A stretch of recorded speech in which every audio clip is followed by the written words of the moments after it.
Hello વિદ્યાર્થી મિત્રો, કેમ છો? લાસ્ટ લેક્ચરની અંદર આપણે વિદ્યુત ડાયપોલથી ઉદ્ભવતું વિદ્યુત સ્થિતિમાનનું સૂત્ર મેળવ્યું, વિદ્યુત સ્થિતિ ઉર્જા વિશે ચર્ચા કરી. તેમાં તો વિદ્યુત સ્થિતિ ઉર્જાનું ફાઇનલી સૂત્ર આપણને યુ બરાબર માઇનસ સદિશ પી ડોટ સદિશ ઈ અથવા પી ઈ કોસ થીટા જેવું સૂત્ર આપણે મેળવ્યું. 3 ખાસ કિસ્સાની ચર્ચા કરી અને સાથે સાથે આપણે એક ઉદાહરણની પણ ચર્ચા કરીએ. બરાબર, આપણે 2.4 ઉદાહરણ જોયું.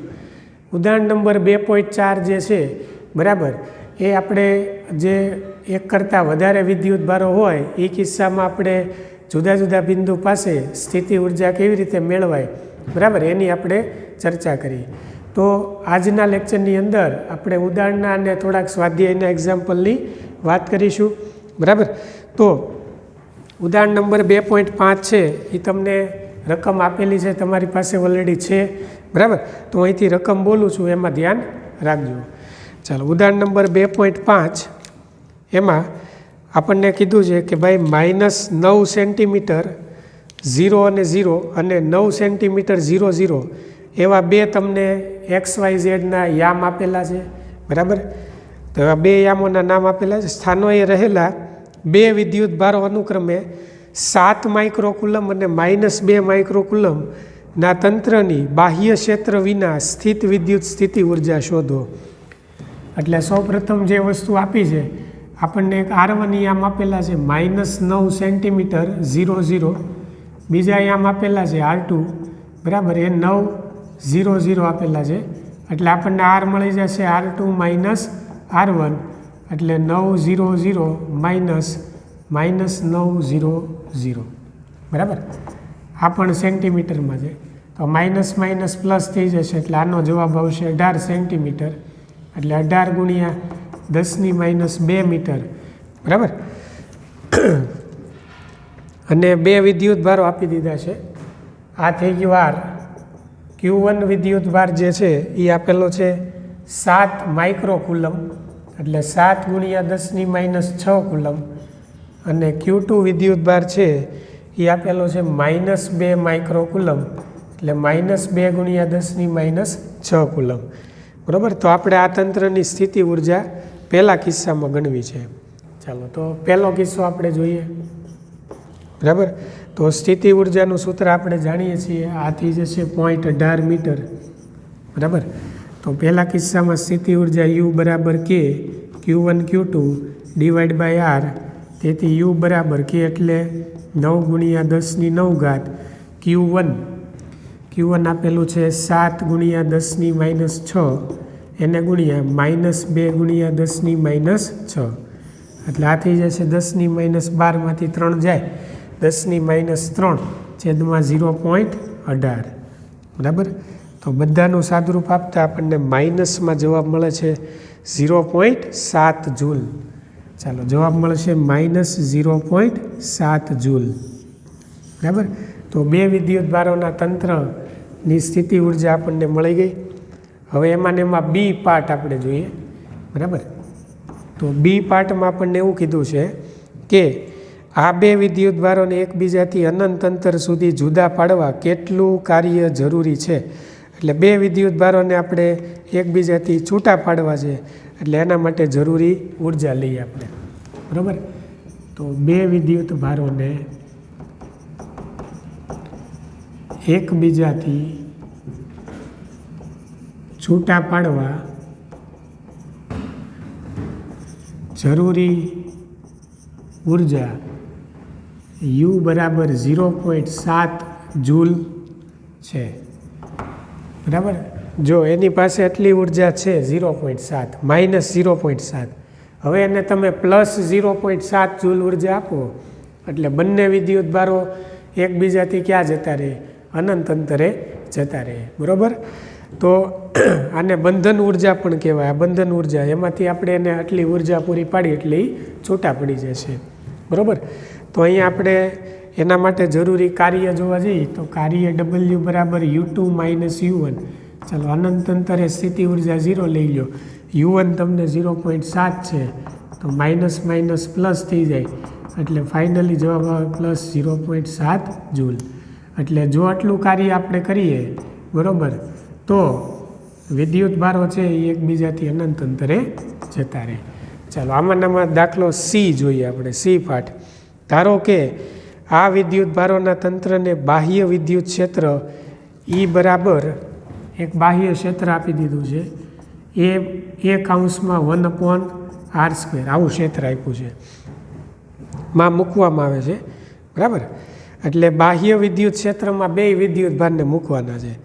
તો જ્યાં એ બરાબર 9 × 10⁵ છે એટલે તમને એનું મૂલ્ય આપી દીધું છે 9 × 10⁵ બરાબર આપેલું છે, જેનું મૂલ્ય ન્યૂટન પર કુલમમાં છે, ન્યૂટન પર કુલમ બરાબર, અને સાથે મીટર સ્ક્વેર છે. ચાલો આટલું મૂલ્ય આપી દીધું છે. તો આ તંત્રની વિદ્યુત સ્થિતિ ઉર્જા કેટલી હશે? તો આપણે બે વિદ્યુત ભારોના તંત્રથી જે વિદ્યુત સ્થિતિ ઉર્જાનું સૂત્ર અગાઉ થિયરીમાં ભણી ગયા છીએ, બાહ્ય વિદ્યુત ક્ષેત્રમાં બે વિદ્યુત ભારોના તંત્રની સ્થિતિ ઉર્જા, એ સૂત્ર આપણે અહીં એપ્લાય કરવું પડશે બરાબર. ચાલો તો સૌપ્રથમ એની અંદર આપણે વિદ્યુત સ્થિતિમાનની જરૂર પડશે. તો વિદ્યુત સ્થિતિમાન V બરાબર E અપોન આપણે અહીં E/R લખી શકીએ બરાબર, અથવા વિદ્યુત ક્ષેત્ર E બરાબર V/R લખાય. તો V બરાબર E/R, R એટલે અંતર, E એટલે વિદ્યુત ક્ષેત્ર બરાબર, કૌંસમાં લખી નાખવાનું E બરાબર V/D પરથી આ સૂત્ર ઉપરથી આપણે કામ કરીએ છીએ બરાબર. તો V બરાબર ED. ચાલો V is equals to E એટલે એના છેદમાં r² × r કેન્સલ, તેથી V બરાબર એના છેદમાં r બરાબર. તેથી પહેલું આપણે જો લઈએ તો V/R1 બરાબર એના છેદમાં R1, અને તેથી V/R2 બરાબર એના છેદમાં R2 બરાબર. આપણી પાસે R છે 0.18, એટલે આ થઈ જશે Vના છેદમાં એ એટલે 9 × 10⁵, R એટલે 0.18 બરાબર. તો આ કેટલું થશે? તો કે 9 × 10⁵ છેદમાં 0.18, R1 ને R2 બે ભાગ પાડી દો એટલે 0.09, અને 9 × 10⁵ છેદમાં 0.09 બરાબર. તો 0.09 અને 0.09 બેયનો સરવાળો કરો, R1 ને R2નો સરવાળો કરો એટલે તમને R મળી જાય. અહીંયા લખી નાખવાનું કે જ્યાં R બરાબર R1 + R2 બે અંતરો લીધા છે બરાબર. ચાલો હવે આપણે સૂત્ર મૂકી દઈએ બે વિદ્યુત ભારોના તંત્ર માટે. આટલી વસ્તુ લખી નાખો પોઝ કરીને.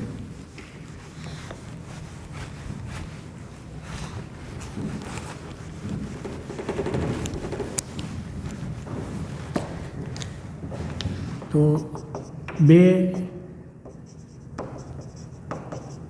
બાહ્ય ક્ષેત્રમાં વિદ્યુત ક્ષેત્રમાં બે વિદ્યુત ભારોના તંત્રની સ્થિતિ ઉર્જાનું સૂત્ર આપણે આ મુજબ ભણી ગયા. U બરાબર સ્થિતિ ઉર્જાનું સૂત્ર U બરાબર Q1 V/R1 plus Q2 V/R2 plus K Q1 Q2 / R12 બરાબર. અને R કયો R12 કયો બે વસ્તુ એક જ R12 અથવા તમે R પણ લખી શકો છો, બે વસ્તુ એક જ બરાબર.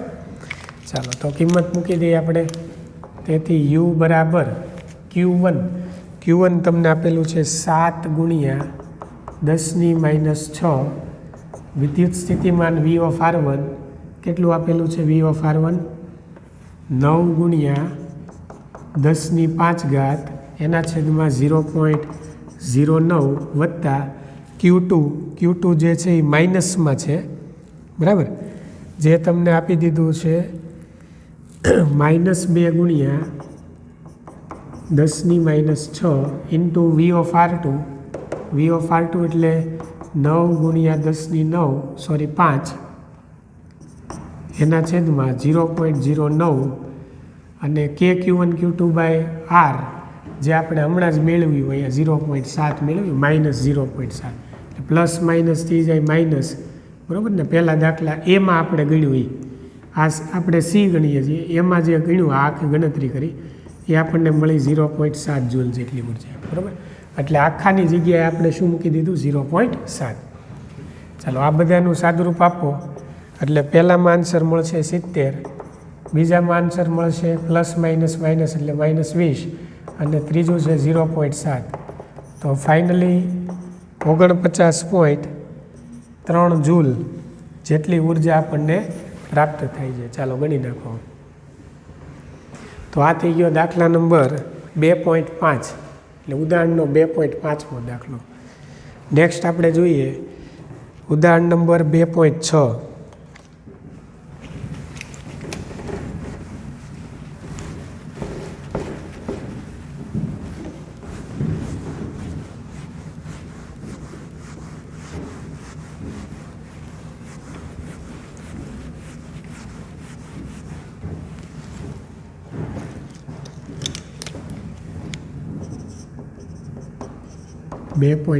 એની રકમમાં ધ્યાન આપો. એક દ્રવ્યના અણુને 10⁻29 કુલમ મીટર જેટલી કાયમી વિદ્યુત ડાયપોલ ચાક માત્રા છે. એટલે ડાયપોલ મોમેન્ટ આપી દીધી છે 10⁻29 કુલમ મીટર, બરાબર. આ દ્રવ્યના 1 મોલ જથ્થાને 10⁻6 વોલ્ટ પર મીટર જેટલું વિદ્યુત ક્ષેત્ર એટલે 10⁻6 વોલ્ટ પર મીટર જેટલું પ્રબળ વિદ્યુત ક્ષેત્ર લગાડી ધ્રુવીભૂત કરેલ છે. તો ક્ષેત્રની દિશા એકાએક 60 ડિગ્રીના કોણે બદલવામાં આવે છે. એટલે થીટા = 60 ડિગ્રી, બરાબર. તો આ દ્રવ્યની ડાયપોલ ક્ષેત્રની નવી દિશામાં ગોઠવાતા મુક્ત થતી ઉષ્માની ગણતરી કરો. એટલે અહીં મુક્ત થતી ઉષ્મા ઉર્જા લેવાની છે, બરાબર. એટલે યુની આપણે અહીં ગણતરી કરવાની છે, બરાબર. સરળતા ખાતર નમૂનાનું 100% ધ્રુવીભવન થયું છે એવું આપણે અહીં ધારી લેવાનું છે. તો 1 મોલ જથ્થાની આપણને વાત કરી છે. તો આપણે જાણીએ છીએ કે 1 મોલ જથ્થામાં 6.022 × 10⁻23 અણુઓ હોય, બરાબર. જે આપણે જાણીએ છીએ આટલા અણુઓ હોય. તો પ્રત્યેક અણુની ડાયપોલ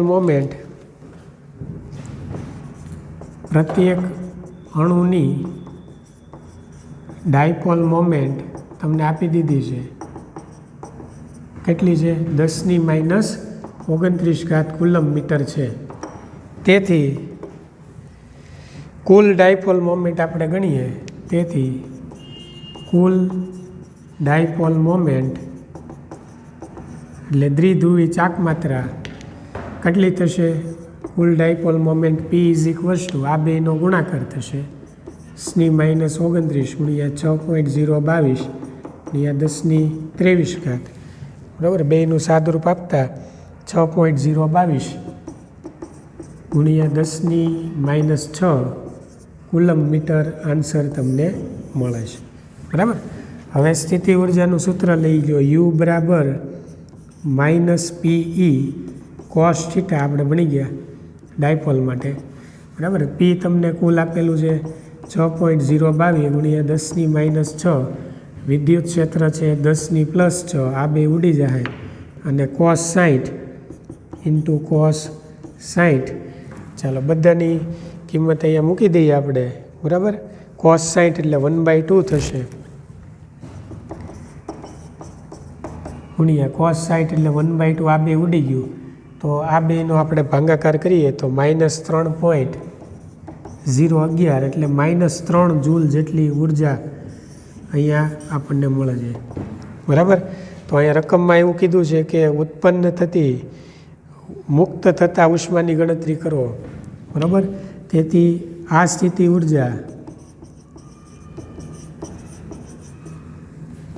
સ્થિતિ ઉર્જા જેટલી ઉર્જા ઉષ્મા ઉર્જા રૂપે મુક્ત થાય છે. આટલી ઉર્જા જે છે એ મુક્ત થાય છે, બરાબર. ચાલો હવે આપણે ગણીએ સ્વાધ્યાયનો 2.3મો દાખલો. સ્વાધ્યાયનો 2.3મો દાખલો. બરાબર. ચાલો, તો એની રકમ હું અહીંથી બોલું છું. તમારે રકમમાં ધ્યાન આપવાનું છે. ચાલો, 2 વિદ્યુત ભારો છે. એક 2 + 2 માઇક્રોકુલમ અને બીજું છે -2 માઇક્રોકુલમ. એટલે આવી રીતના 2 વિદ્યુત ભારો છે એ અને બી બિંદુ ઉપર. આ +2 માઇક્રોકુલમ અને આ -2 માઇક્રોકુલમ છે. બરાબર. તો એમની વચ્ચેનું જે અંતર આપેલું છે એ 6 સેન્ટીમીટર છે. એકબીજાથી 6 સેન્ટીમીટરે 6 સેમી એટલે 6 × 10⁻², એટલે 0.06 મીટર થશે. બરાબર. એટલે 0.06 મીટર છે. રકમમાં આગળ ધ્યાન આપો. તો તંત્રના કોઈ એક સમસ્થિતિમાન પૃષ્ઠની ઓળખ કરો. એટલે આ તંત્ર માટે કોઈ એક સમસ્થિતિમાન પૃષ્ઠ આપણે લેવાનું છે અને આ સપાટી પર દરેક બિંદુએ વિદ્યુત ક્ષેત્રની રેખા કઈ છે એટલે એની દિશા આપણે અહીં જણાવવાની છે. તો વિદ્યાર્થી મિત્રો, આ બેને જે જોડતી રેખા છે એની ઉપર હું મધ્ય બિંદુ ઉપર એક સી બિંદુ લઉં છું અને એક સમસ્થિતિમાન પૃષ્ઠની કલ્પના કરું છું. તો જો અહીં આપણને વિદ્યુત સ્થિતિમાન 0 મળી જાય તો સી બિંદુ પાસે એક સમસ્થિતિમાન પૃષ્ઠ છે એમ આપણે કહી શકીએ. ચાલો, તો સી બિંદુએ વિદ્યુત સ્થિતિમાન આપણે લેવું હોય તો વિદ્યુત સ્થિતિમાન V બરાબર V ઓફ સી એટલે V of A plus V of B. બી બિંદુ પાસે સ્થિતિમાન અને સી બિંદુને લીધે મળતું સ્થિતિમાન. તો એને લીધે મળતું સ્થિતિમાન KQ / આ જે અંતર છે એને આપણે R1 કહી દો અને R2 કહી દો. બે સમાન જ છે. અહીં R1 બરાબર R2 બરાબર 0.03 થશે, કેમ કે ટોટલ કેટલું છે 0.06, એટલે અડધું અડધું કેટલું થાય 0.03. R1 plus KQ / R2. ચાલો, K ઇન્ટુ Q એટલે 2 × 10⁻6 R1 એટલે 0.03. ચાલો, પ્લસ માઇનસ માઇનસ Q એટલે -2 માઇક્રોકુલમ છે અહીંયા. બરાબર. ચાલો, આ -2 એટલે અહીંયા 2 × 10⁻6 માઇનસ આગળ આવી ગયા છેદમાં 0.03. તો આ પ્લસ છે ને આ માઇનસ છે, બે ઉડી જાય તો સી બિંદુએ સ્થિતિમાન કેવું મળે? 0. આમ તમે કહી શકો કે સી બિંદુમાંથી પસાર થતું સમતલ એ સમસ્થિતિમાન પૃષ્ઠ છે. આમ સી બિંદુમાંથી પસાર થતું સમતલ એ સમસ્થિતિમાન પૃષ્ઠ છે અને ત્યાં સ્થિતિમાન 0 છે. બરાબર. આ એ પાર્ટ થઈ ગયો. આમાં બી પાર્ટ આપણે જોઈએ. તો એની અંદર આપણે અહીં વિદ્યુત ક્ષેત્રની દિશા લેવાની છે. તો વિદ્યુત ક્ષેત્રની દિશા પ્લસથી માઇનસ. અહીં વિદ્યુત ક્ષેત્રની દિશા પ્લસથી માઇનસ એટલે કે એથી બી તરફ છે, જે સમસ્થિતિમાન પૃષ્ઠને લંબરૂપે છે. તો વિદ્યાર્થી મિત્રો, અહીં સમસ્થિતિમાન પૃષ્ઠ આ રીતે ઊભું છે અને વિદ્યુત ક્ષેત્ર આ દિશામાં છે. એથી બીની દિશામાં વિદ્યુત ક્ષેત્ર છે પ્લસથી માઇનસ તરફ. બરાબર. કે જે સમસ્થિતિમાન પૃષ્ઠ છે એ પૃષ્ઠને લંબરૂપે છે. આપણે થિયરીમાં પણ ભણી ગયા છીએ કે હંમેશા સમસ્થિતિમાન પૃષ્ઠ પરના દરેક બિંદુએ વિદ્યુત ક્ષેત્રની જે દિશા છે એ કેવી હોય? લંબરૂપે હોય. બરાબર. તો આ થઈ ગયો સ્વાધ્યાયનો 2.3. ચાલો, હવે આપણે વાત કરીએ સ્વાધ્યાયનો 2.4.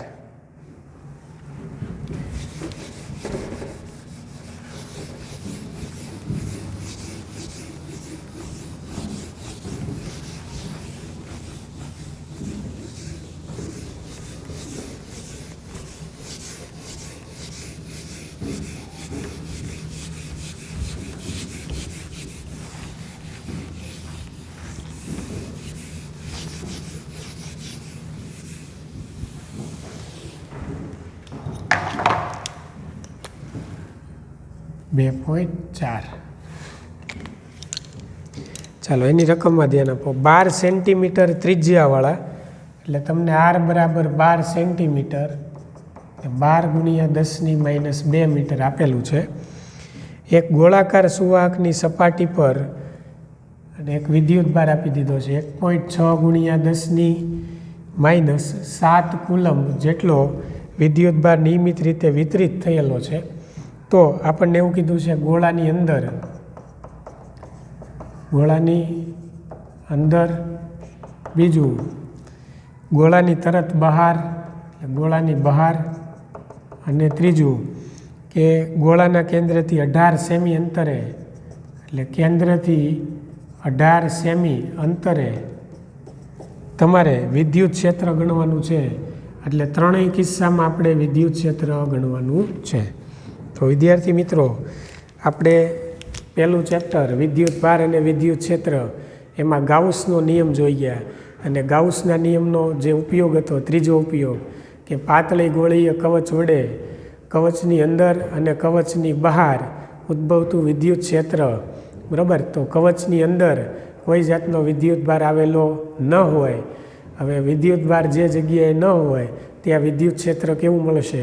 શૂન્ય, બરાબર. તો અહીં આપણે એક આકૃતિની મદદથી સમજીએ. માની લો કાંઈક પાતળી ગોળીય કવચ છે. આ કવચ ઉપર પ્લસ વિદ્યુત ભાર સમાન રીતે વિતરિત થયેલો છે, બરાબર. તો કવચની અંદર તમે જોઈ શકો કે અંદર કોઈ જાતનો વિદ્યુત ભાર હાજર નથી. એટલે અંદરના ભાગમાં આપણે જે અહીં વિદ્યુત ક્ષેત્ર લેશું એ શૂન્ય લેશું. એટલે પહેલા કિસ્સામાં આપણે લખશું કે ગોળીય કવચની અંદર કોઈ વિદ્યુત ભાર ન હોવાથી વિદ્યુત ક્ષેત્ર E બરાબર શૂન્ય થશે, બરાબર. આ પહેલો કિસ્સો. ચાલો બીજા કિસ્સામાં આપણે બહારના ભાગમાં, એટલે આ કવચની બહારની વાત કરેલી છે, બરાબર. કવચની ત્રિજ્યા જે છે R છે. તો કવચની બહાર આપણે કામ કરતા હોઈએ, બરાબર. તો કવચની બહાર વિદ્યુત ક્ષેત્ર પહેલા ચેપ્ટરમાં સૂત્ર ભણી ગયા. E બરાબર KQ/R², બરાબર. એટલે K એટલે થશે 9 × 10⁹. Q 1.6 × 10⁻7 R², એટલે 12 × 10⁻²², બરાબર. ચાલો બધાનું સાદુરૂપ આપી દો. એટલે પ્રથમ કિસ્સામાં વિદ્યુત ક્ષેત્ર જે છે એ 10⁵ ન્યૂટન પર કુલમ સાદુરૂપ આપતા આપણને મળશે, બરાબર. ચાલો ત્રીજા કિસ્સાની ગણતરી કરીએ આપણે. તો કેન્દ્રથી 18 સેમી અંતરે, એટલે ધારો કે અંતર જે છે એ 18 સેમી છે. એટલે સેન્ટીમીટરને મીટરમાં લઈ લો એટલે 10⁻² મીટર, બરાબર. એટલે એક્સ મળી ગયું. ચાલો તો આ કિસ્સામાં વિદ્યુત ક્ષેત્ર લેવું હોય તો આપણે KQ/x² લઈ લઈએ. K એટલે 9 × 10⁹. Q એટલે 1.6 × 10⁻7 છેદમાં અંતર આપી દીધું છે 18 × 10⁻²². તો કેન્દ્રથી 18 સેમી અંતરે જે વિદ્યુત ક્ષેત્ર તમને મળશે એ 4.44 × 10⁴ ન્યૂટન પર કુલમ જેટલું પ્રાપ્ત થશે.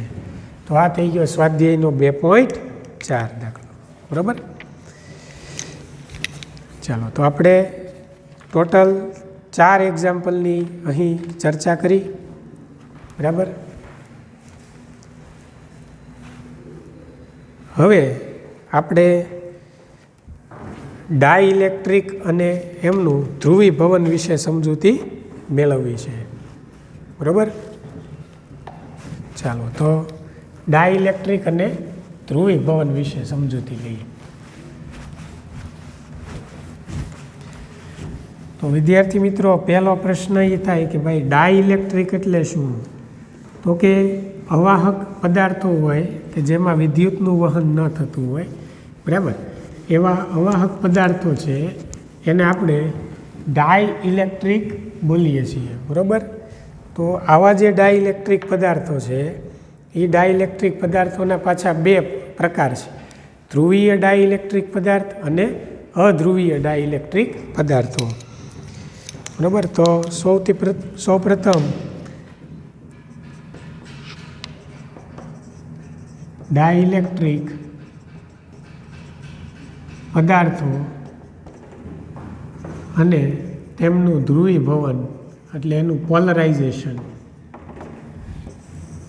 બરાબર. તો એમાં ડાઇઇલેક્ટ્રિક પદાર્થો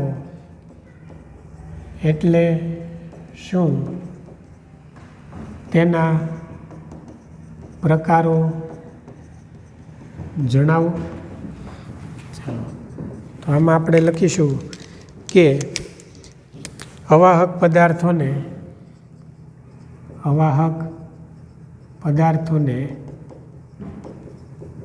ડાઇઇલેક્ટ્રિક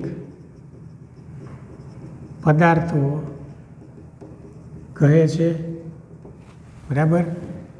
તેના બે પ્રકાર છે.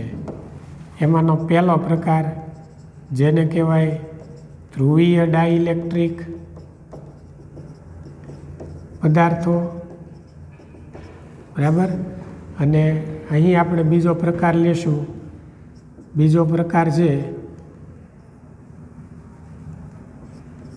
અધ્રુવીય ડાઇઇલેક્ટ્રિક પદાર્થો.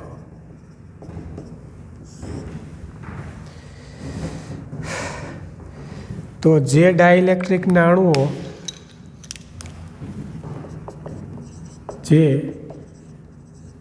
ડાઇઇલેક્ટ્રિકના અણુઓ કાયમી વિદ્યુત ડાયપોલ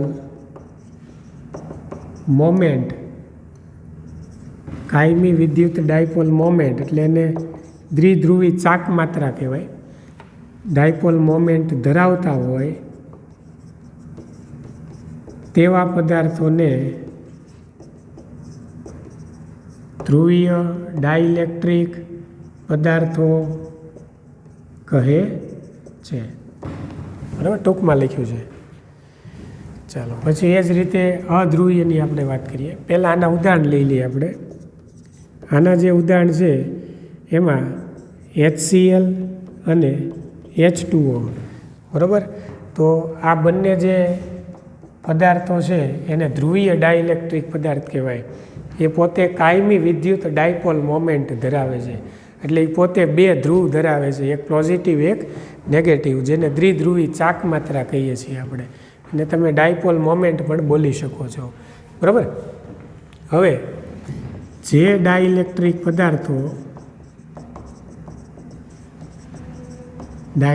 પદાર્થો કાયમી વિદ્યુત ડાયપોલ મોમેન્ટ ધરાવતા નથી તેવા પદાર્થોને અધ્રુવીય ડાઇઇલેક્ટ્રિક પદાર્થો કહે છે, બરાબર. એના ઉદાહરણ લઈએ તો ઉદાહરણ તરીકે H2O2 અને CO2 વગેરે, બરાબર. હાઇડ્રોજન, ઓક્સિજન, કાર્બન ડાયોક્સાઇડ જેવા જે પદાર્થો છે એને અધ્રુવીય ડાઇઇલેક્ટ્રિક પદાર્થ કહેવાય. એ કાયમી ડાયપોલ મોમેન્ટ ધરાવતા નથી, બરાબર. આ જે છે HCl અને H2O એ કાયમી ડાયપોલ મોમેન્ટ ધરાવે છે. HCl એટલે હાઇડ્રોક્લોરાઇડ, HCl, બરાબર. H2 એટલે પાણી, HCl એ એસિડ છે, તમે જાણો છો.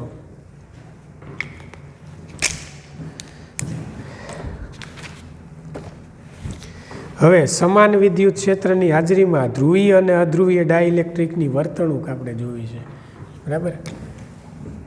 તથા સમાન વિદ્યુત ક્ષેત્રમાં ધ્રુવીય અને અધ્રુવીય અણુઓની વર્તણૂક જણાવો. તો વિદ્યાર્થી મિત્રો, ધ્રુવીય ડાઇલેક્ટ્રિક પદાર્થો છે એ કાયમી ડાયપોલ મોમેન્ટ ધરાવે છે, બરાબર.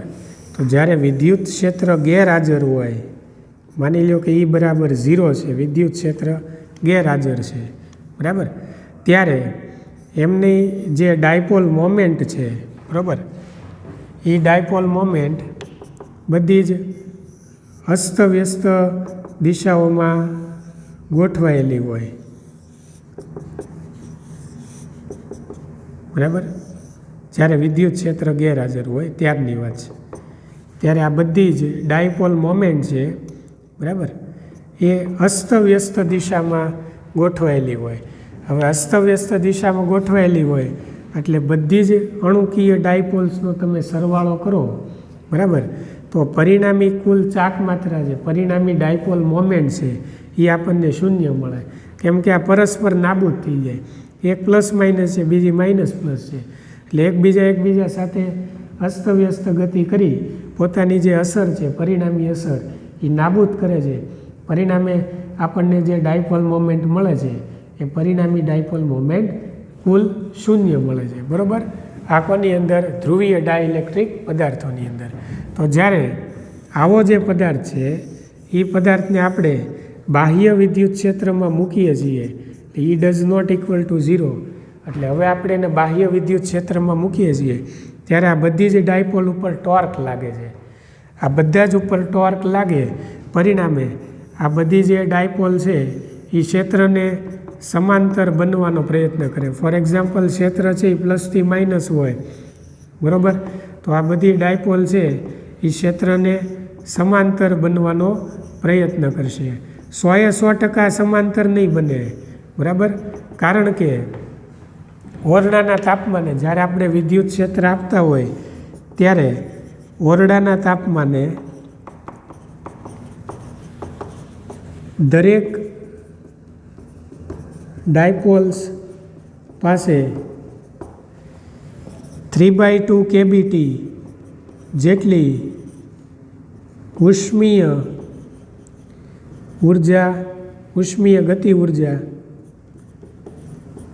ગતિ ઉર્જા હશે. તેથી તે 100% ક્ષેત્રને સમાંતર ગોઠવાશે નહીં. એટલે 100% ક્ષેત્રને સમાંતર ન ગોઠવાય, કારણ કે થોડું ઘણું ઓરડાનું તાપમાન એની ઉપર અસર કરે. જો 0 કેલ્વિન તાપમાન હોય તો એ 100% ક્ષેત્રને સમાંતર ગોઠવાય. આને ધ્રુવીય અણુઓનું પોલરાઇઝેશન થયું કહેવાય, એટલે એને એનું ધ્રુવીભવન થયું કહેવાય, બરાબર. પહેલાં બધી અસ્તવ્યસ્ત ગતિ કરતી, જેવી ક્ષેત્રમાં આપણે પદાર્થને રાખ્યો, બરાબર, આવા પદાર્થને, એટલે બધી જ અણુકીય ડાયપોલ્સ છે એ ક્ષેત્રને સમાંતર ગોઠવવાનો ટોર્ક લાગે એટલે ક્ષેત્રને સમાંતર ગોઠવવાનો પ્રયત્ન કરે છે, બરાબર. 100% સમાંતર નહીં ગોઠવાય, કારણ કે અહીંયા થોડીક ઉષ્મીય ગતિ ઉર્જા પણ એ ધરાવે છે, બરાબર, 3/2 kBt જેટલી, કે જેના વિશે તમે 11માં વાયુના ગતિવાદ ચેપ્ટરમાં આ સૂત્ર ભણી ગયા છો, બરાબર. ચાલો હવે અધ્રુવીય ડાઇલેક્ટ્રિક પદાર્થોની વાત કરીએ. તો વિદ્યાર્થી મિત્રો, અધ્રુવીય ડાઇલેક્ટ્રિક પદાર્થો છે કાયમી વિદ્યુત ડાયપોલ મોમેન્ટ ધરાવતા નથી, એટલે એમની જે સમમિતિ છે, એમની જે રચના છે, બરાબર, માની લો કે આપણે હજી વિદ્યુત ક્ષેત્રમાં નથી મૂકેલ, વિદ્યુત ક્ષેત્ર 0 છે, હજી મૂકેલ નથી, તો ત્યારે એમની સમમિતિને કારણે એના ધન વિદ્યુત ભારના કેન્દ્ર અને ઋણ વિદ્યુત ભારના કેન્દ્ર એકબીજા ઉપર સંપાત થયેલા હોય છે, બરાબર. એટલે ધન વિદ્યુત ભાર અને ઋણ વિદ્યુત ભારનું કેન્દ્ર એકબીજા ઉપર આ રીતે સંપાત થયેલું હોય, બરાબર. પરિણામે એમની જે ડાયપોલ મોમેન્ટ છે એ શૂન્ય થાય છે, બરાબર. આમાં પ્લસ અને માઇનસ વચ્ચેનું અંતર 0 છે, D બરાબર 0, તેથી ડાયપોલ મોમેન્ટ Q × D 0 છે, એટલે ડાયપોલ મોમેન્ટ પણ કેવી બનશે? 0 બનશે, બરાબર. તો આ કિસ્સામાં ડાયપોલ મોમેન્ટ કોઈ ધરાવતા નથી. કેવા પદાર્થો? અધ્રુવીય પદાર્થો. ચાલો, આવા પદાર્થોને જ્યારે આપણે સમાન વિદ્યુત ક્ષેત્રમાં, એટલે કે E does not equal to 0 plus minus સમાન વિદ્યુત ક્ષેત્રમાં મૂકશું, ત્યારે એમના જે પ્લસ અને માઇનસ એક જ કેન્દ્રમાં આવેલા છે, ધન વિદ્યુતભારના કેન્દ્ર અને ઋણ વિદ્યુતભારના કેન્દ્ર, આ બંને જે કેન્દ્રો છે એકબીજાથી દૂર જશે પરસ્પર વિરુદ્ધ દિશામાં. બરાબર? અહીંયા પ્લસ છે એટલે અહીંયા શું આવશે? માઇનસ. અહીંયા માઇનસ છે એટલે આ બાજુ પ્લસ. બરાબર? તો આ રીતે અધ્રુવી અણુઓ છે એનું ધ્રુવીભવન થશે, એટલે એની અંદર પોલરાઇઝેશનની ઘટના આપણને જોવા મળશે. બરાબર? તો આ બધી જ અણુકીય ડાયપોલ્સ છે એ ક્ષેત્રને સમાંતર ગોઠવાય છે. બરાબર? એટલે આ રીતે બધી જ અણુકીય ડાયપોલ ક્ષેત્રને સમાંતર ગોઠવાઈ જશે. આને અધ્રુવીય અણુનું ધ્રુવીભવન એટલે કે પોલરાઇઝેશન થયું કહેવાય. તો આ કિસ્સામાં બે વચ્ચેનું અંતર ધારો કે D છે. બરાબર? અહીંયા D0 હતું, અહીંયા D છે. તો હવે આપણને અહીંયા ચોખ્ખી dipole moment Q into D પ્રાપ્ત થશે. બે વિદ્યુતભારો વચ્ચેનું અંતર D છે એટલે અહીં ડાયપોલ મોમેન્ટ આપણને ફાઇનલી પ્રાપ્ત થશે. પણ ક્યારે?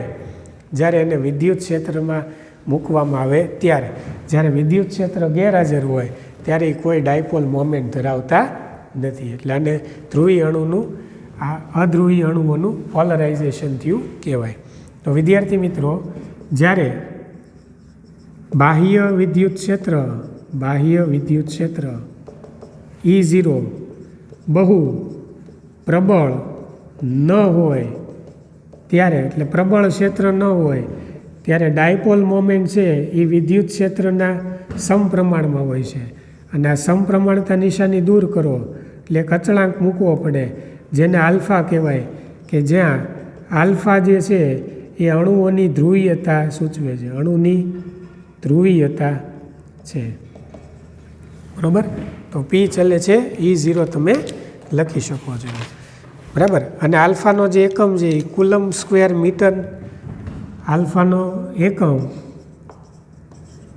Coulomb square metre newton inverse છે.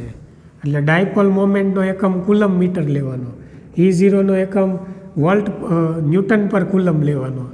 આને સૂત્રનો કરતા કરો, આના છેદમાં આને મૂકો એટલે ફાઇનલી તમને આ જે એકમ છે coulomb square metre newton inverse એ તમને પ્રાપ્ત થશે. તો આ થઈ ગયું ધ્રુવીય અને અધ્રુવીય પદાર્થો, અને એમનું સાથે સાથે આપણે ધ્રુવીભવન સમજાવી દીધું.